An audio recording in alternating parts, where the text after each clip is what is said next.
The people of Uganda have a saying: Ugandans don't wear Rolex, they eat it. The Rolex is one of Uganda's most favorite food. It's basically a chapati, a type of a flatbread that has an omelette on it. And today that's what we're going to make. So what you'll need for the chapati is 3 cups of flour. What we're actually making is not really technically a chapati. It's actually a paratha, but in East Africa we call it a chapati. I don't know how the name changed from paratha to chapati, but in East Africa we call this a chapati. 1 teaspoon of sugar and 1 teaspoon of salt. You will need 1¼ cups of warm water and 3 tablespoons of oil. And then you just mix it. You really need to be patient when it comes to mixing any type of dough. Sometimes it's gonna be sticky. If it's too sticky for you, that's okay. You can add flour, but don't just dump flour into your bowl.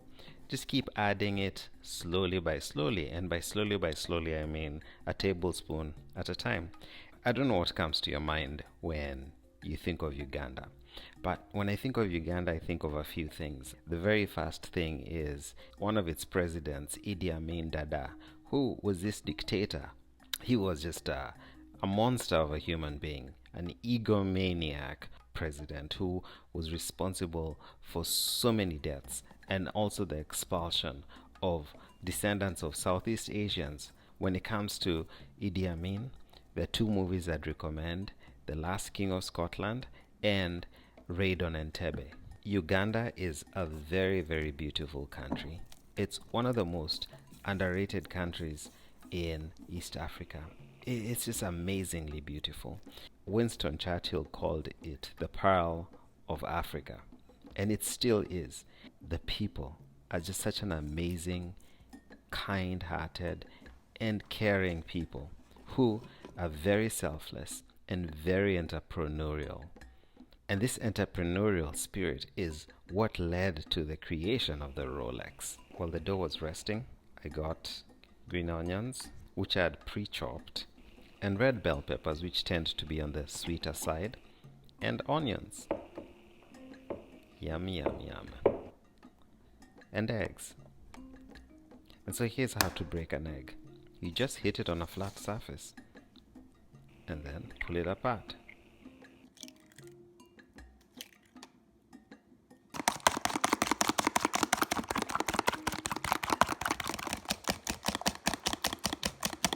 It's been 15 minutes, actually more than 15 minutes, and the dough has kind of relaxed. As you can see, it's just kind of like Play-Doh, which is kind of cool. And what basically I'm going to do is I'm going to make a huge flatbread, like a big, huge flatbread, which I'll roll. And after I roll it, I'll oil it.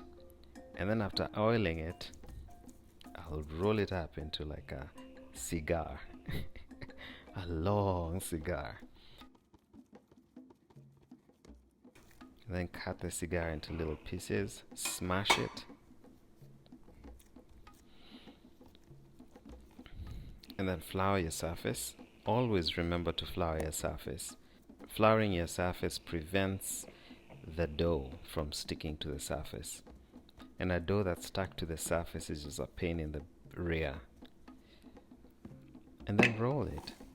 Roll it into a shape that's as round as you can get it to. Nobody ever said that round chapati tasted so good. No, it's always that chapati tasted good. Oh, that chapati did not taste good. Put all those things in a pan, and then pour in the egg, and then just make your omelette. Everyone has a special way of making their omelettes. I'm still trying to figure out my way. You just do you. Do whatever tickles your fancy.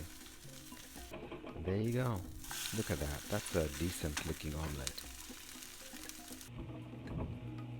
Oil the pan and then put your chapati on it And after you've got it to a decent looking shape, you just leave it alone. Don't mess with it, don't fiddle with it, just give it some time.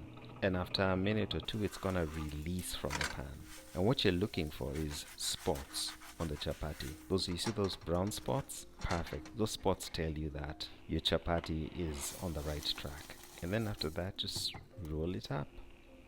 And there you have it, a Rolex. If you liked this video, hit that like button, subscribe, and also share this video with your friends.